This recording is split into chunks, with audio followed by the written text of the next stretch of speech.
Greetings, Theories of Abstraction students. Happy Friday. I hope this finds you well and having had a productive week. I'm rather sad that our time together is over. There are two difficulties of our 8-week journeys in this program. One is there just isn't enough time to get through all the material, and we're rushing through it. And we're not able to treat it in the kind of depth that I think it deserves, that at least a semester-long exploration would provide an opportunity for. And secondly, just when things are getting going, we have to stop. And I regret not being able to continue on this journey. And I want to thank you for the time that you've spent. I know it's a tremendous commitment that many of you are living lives with adult responsibilities. Full-time teaching, full-time jobs, family responsibilities, other responsibilities that take up a tremendous amount of your time. And in that regard, I want to emphasize to you that even though the final paper is due on Sunday night, if there are any mitigating circumstances, just let me know. And I know that much of the time that you're able to spend on this class and in other courses in your program are spent late at night or on the weekend. And so I understand that, and I want to work with you. With this morning's video chat, I want to talk a little bit more about the comparison between Alfred Barr and Meyer Shapiro that your discussion prompt focused on. And one of the things I was trying to get at was both Shapiro and Barr were articulating a certain notion or a certain connection of freedom with abstract art, that somehow and in some way human freedom is at stake. But both are articulating it in different ways. And one of the ways that we see it most clearly is in Shapiro's critique, his review and critique of Barr's exhibition at the Museum of Modern Art, the exhibition of 1936, called Cubism and Abstract Art, which was probably the most influential exhibition that the museum had staged and continues to be of tremendous influence. So much so that the Museum of Modern Art in 2012 revisited the very exhibition in order to offer another narrative, a revised narrative. But even the very fact of having to go back to 1936 exhibition to revisit it is an evidence and emphasizes how important that exhibition is. But Shapiro critiques Barr's interpretation of modern art by accusing him of focusing solely on aesthetic issues, on internal formal concerns, that freedom for Barr is bound up with creative freedom.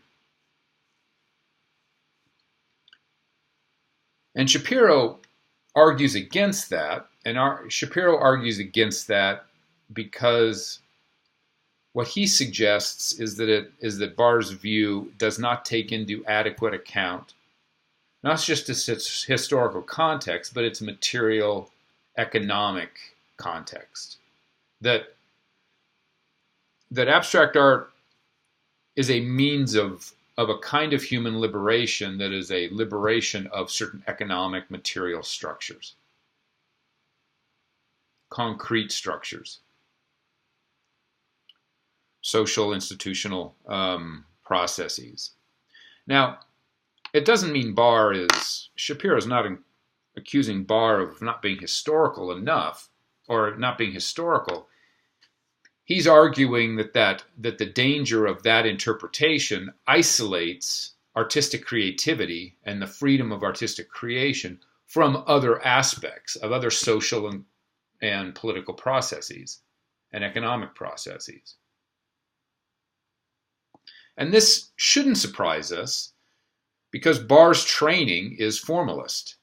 Barr's training as an art historian begins and ends with that analysis of the work of art and the formal analysis of the work of art and how art develops from one movement or from one work to another work, a certain kind of internal dynamic, formal dynamic. And Barr is interested in charting that.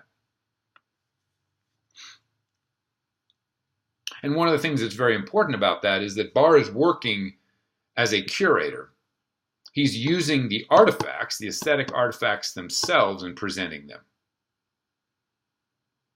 So in general, the difficulty that museum exhibitions have is that they have a difficulty in revealing anything else other than those formal and aesthetic characteristics. That Barr can show you an evolution, an almost seamless evolution from Impressionism to Post-Impressionism to Symbolism to Cubism, Fauvism, all the way through with various side endeavors in terms of Native American work, African artifacts, etc. And he can bring those artifacts in for us to experience them visually, formally, aesthetically. What is lost, then, is that its embeddedness as responses to particular social, material, economic, political processes. That's the difficulty. And so Shapiro's arguing that the exhibition that Barr is staging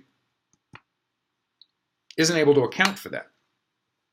And Shapiro, I have to tell you, Shapiro is trained as a medievalist, and he's also a Marxist. He approaches art as a part of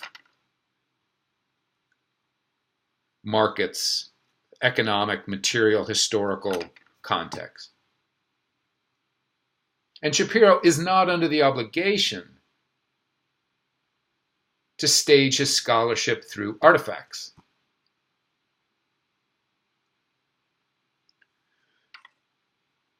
And so Shapiro has much greater freedom than to be able, in his work, to be able to bring in, to contextualize art in a particular way that Barr, working with the artifacts, is not able to, or is not able to as easily.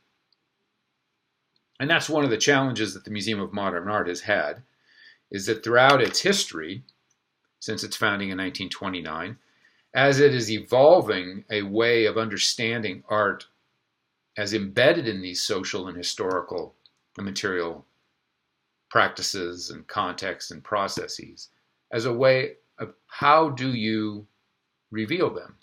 How do you present them?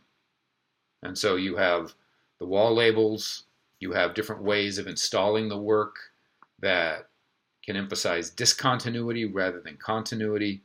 The exhibition catalog becomes a complement in which it provides that scholarship that can go with the exhibition.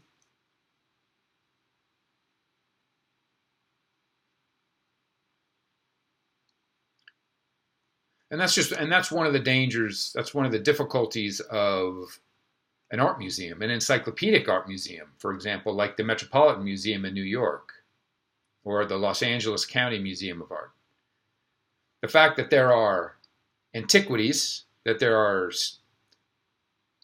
Greco-Roman sculptures, Egyptian pharaohs, artifacts from the tombs of Egyptian pharaohs, that there is Impressionism, icons in just various wings of the museum, imply a consistent, unifying theme, and that is all of this, despite its historical, cultural, chronological diversity, is art. So that there is a stable thing called art that exists as the textbook, the well-known textbook written by Helen Gardner, Art Through the Ages. So it's a timeless thing, art, that simply has various manifestations throughout the various ages, cultures, etc. But I would suggest to you that art itself is a particularly Western European modern idea that has come to colonize other forms of visual and aesthetic artifacts.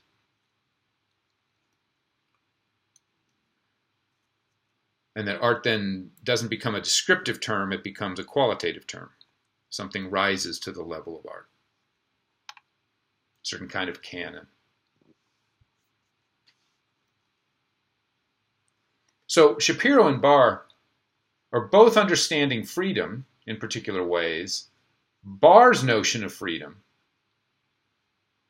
is a kind of universalized, existentialized human freedom in a philosophically timeless character that is distinctively human. And Shapiro's understanding of freedom is tied to a particular historical moment and responsive to distinctive and particular material historical circumstances.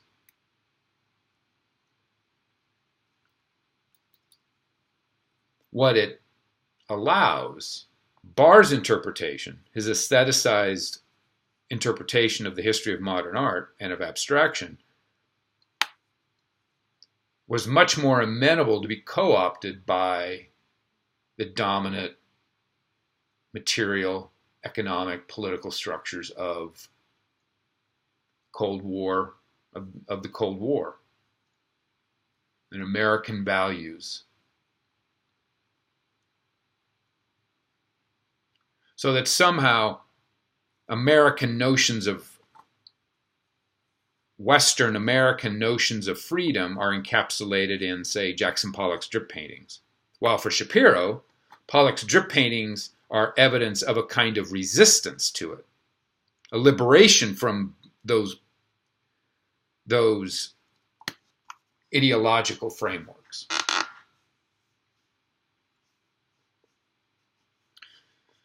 But the difficulty of staging those exhibitions of artifacts and how to put those artifacts into play and how they operate socially. Because in many ways what we're doing is we take Jackson Pollock's drip painting, we extract it, or it survives, it outlives its moment of making in 1947 or 1950 in New York, or in the Springs, in a studio in the Springs on Long Island. And when we see it today, it's put into play into the social processes, material, political processes of the present. So in many ways, every artifact at the Metropolitan Museum of Art in New York is a contemporary artifact. We experience it within the contemporary context of the various social, economic, material, political processes.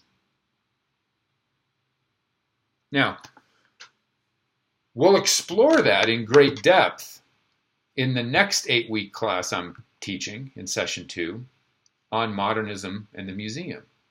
That the museum is a distinctive modern institution. And we'll explore the politics and the dynamics of exhibitions and the understanding of what a museum is supposed to mean and do in the context of modern society. So perhaps that whets your appetite, and for those that are already registered, your interest is further piqued, and for those who were planning to take session 2 off, perhaps this might lure you into enrolling in our next 8-week journey, from which I'll embark the week of March 11th. Again, I've had a terrific time working through abstraction with you. And for those of you that will come along with me as we explore the museum, the Art Museum as a distinctively modern institution, I look forward to meeting you on the dock in a couple weeks as we embark on our journey. Take care. Have a great weekend.